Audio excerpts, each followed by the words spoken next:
Hello everyone, সবাইকে আমার ছোট্ট একটা ব্লগে স্বাগতম জানাচ্ছি। আমার পেজ হৈমন্তী দিতি এবং আমার ইউটিউব চ্যানেলের নামও কিন্তু হৈমন্তী দিতি 01। সবাই চাইলে সেখানে যুক্ত হয়ে যেতে পারেন। তো এখানে আমরা একটা পার্কে চলে এসেছিলাম। এটা ছিল 14ই ফেব্রুয়ারি শুক্রবার, বেশ কিছুদিন আগের একটা ভিডিও। তো এই পার্কটাতে আমার বর তার অফিসিয়াল পিকনিকে এসেছিল। তার কাছে ছোটর ভিতরে এই স্পটটা ভালো লেগেছে, বললো বাবুকে নিয়ে একটু ঘুরে আসি।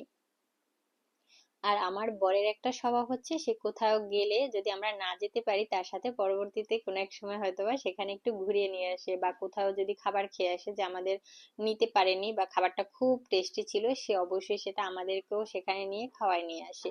সেটা আমি বিয়ের পর থেকে সবসময় দেখছি। এখন তো বাবু হয়েছে, বাবুকে নিয়ে যাই। বিয়ের পরে আমি যখন একা ছিলাম তখনও সে আমাকে নিয়ে বিভিন্ন জায়গায় যেত। তো এখানে আমরা টিকিট কেটে ঢুকে পড়েছি। পার হেড টিকিট ছিল 70 টাকা করে। তো এখানের ছোট্ট একটা জায়গার ভিতরে সুন্দর সাজানো গোছানো, বেশ ভালোই লেগেছে।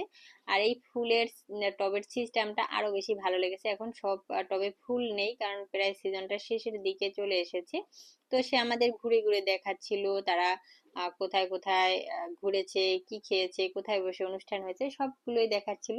তো হঠাৎ করে মাথার উপরে এই টবের রাইডটা দেখে আমার ছেলে তো পুরাই অবাক। কারণ ও অনেক জায়গায় ওকে নিয়ে গিয়েছি বা এরকম রাইডেও চড়েছি। ওকে যখন নিয়ে গিয়েছিলাম তখন ও বেশ ছোট ছিল, অতটা বুঝতো না, এখন বেশ বোঝে।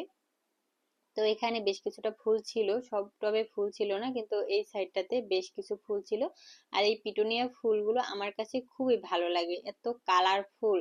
মানে আর এই ফুলগুলো একটা দুটা গাছ লাগালে ভালো লাগে না, তাই আমি ব্যালকনিতে রাখি না। এক জায়গায় অনেক ফুল হলে খুবই ভালো লাগে। এখানে অনেক ধরনের ফুল ছিল। আর এখানে বাবা ছেলের ফটোশুট চলতেছিল।